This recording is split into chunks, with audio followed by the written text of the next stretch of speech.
as the new rotation dropped, we lost a ton of god tier supports, and we were left with a whole bunch of trash that we need to avoid. These could be the cards holding us back, stopping us from getting to that next level. You want to make sure these cards are not in your decks, so you guys can start to get more wins, but also there may be some hidden gems in there that are actually viable and could get some playtime. Let's get into it. So before we start ranking the cards, let me just break it down for you. E tier, avoid at all costs. D, trash. C, better trash. B, has potential. A, actually good. So first on the list, we've got Anthea and Concordia, and this card is avoid at all costs. I have tried to make it work for Zoroark. It sounds so tempting to be able to get 3 prize cards, but it's too difficult to set up, and Zoroark is strong enough. It doesn't need this card, so yeah, definitely E. Jason, so does it heal 150 for Psychic Pokemon? But at the moment, I feel like Psychic Pokemon have taken a pretty big hit. So I'm going to stick it in trash for now. Iris's Fighting Spirit. So basically we can discard a card to pull 6 cards into hand. I feel like it's trash. Not better trash, but just trash. It's going to be hard to kind of get use out of that card. The Pokemon Center Lady, who at the moment I feel is pretty awful, but in the future might be good. But for now, I'm going to stick her as trash. But being able to recover from special conditions is useful, but just not where the mirror is right now. Surfer. So I think this is a card that people sleep on and is pretty good. So I'm actually going to stick them in A tier. Actually viable. Being able to switch out your Pokemon is just useful in general. But having that potential to draw up to, to be able to have 4 cards in your hand is pretty useful. Waitress. So I think I'm going to have to stick her at D tier. Not as good as Crispin. It's not guaranteed, so that kind of does suck. But say you have a deck that has like a decent amount of energy, then it could be quite good, because then you can sort of double up on energy. But again, I think Crispin is where it's at. Larry's skills. I love Larry. Larry is A tier. I feel this is a card a lot of people sleep on.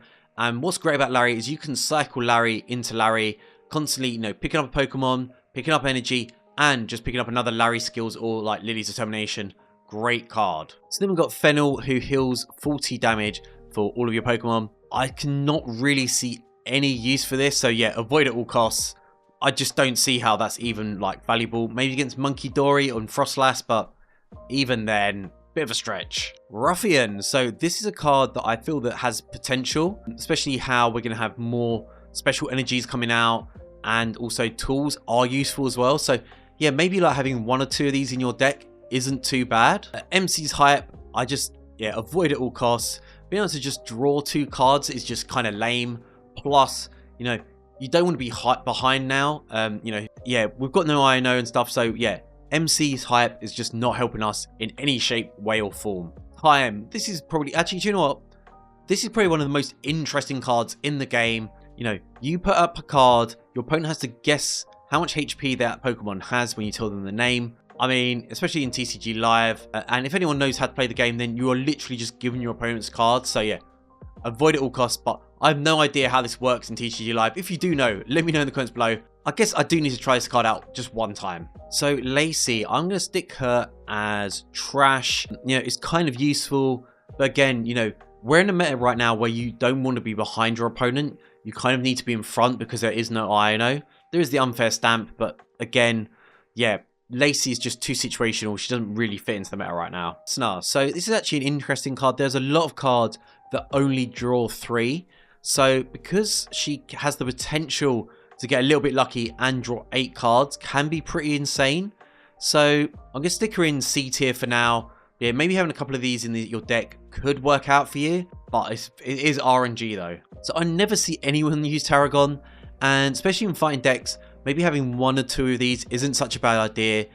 Be able to get energy and those cards from your discard pile back into hand, be pretty useful and actually better than like the Night Stretcher or Super Rod. So yeah, definitely a card that I think people are sleeping on, has potential. Jasmine's Gaze. So being able to reduce damage by 30 could potentially come in clutch. So I actually think she actually has quite some potential. And again, it's just like another card that people don't really use because you don't see it that often. But yeah, that's definitely one that you could sneak in there. So I've got friends of Paldia in here, but there's also Sharon and Urbian, who basically, they all do just the same thing, which is draw 3 cards. However, you could basically bring in 12 of these cards. And then by doing that, you could build yourself an interesting deck. I'm still going to stick them as trash, but there is something you could do interesting there where you bring them all in and you could just cycle really, really fast. So that is something that I've never seen before. Maybe something worth experimenting with, but yeah, I would still say it's pretty trash though. Colres's Tenacity, A tier, such a sick card. And there's loads of stuff that you can do this. I mean, energy and stadium cards are really powerful at the moment. A lot of decks are running like 3 or 4 stadium cards. So being able to get that means that you can get like a counter, so you can counter them, or it's like really nice with the Grand Tree, and you can do all kinds of sick combos with it. So yeah, Colres's Tenacity, A tier for sure. Xerosic, Machine Nation. See, I don't think it's A tier, but I do think it's probably around B. And it is useful. It is useful to sort of strip your opponent down, and there's definitely a lot of decks that this could fit into. And it's a great counter to Alakazam, but I don't think it's quite A tier. Rose's Encouragement, it sounds like a good card, but you know, you do kind of need your opponent to have fewer prize cards than you, and then we can attach 2 energies to one of our stage 2 Pokemon, which I feel like there's a lot of setup and it's not really that great.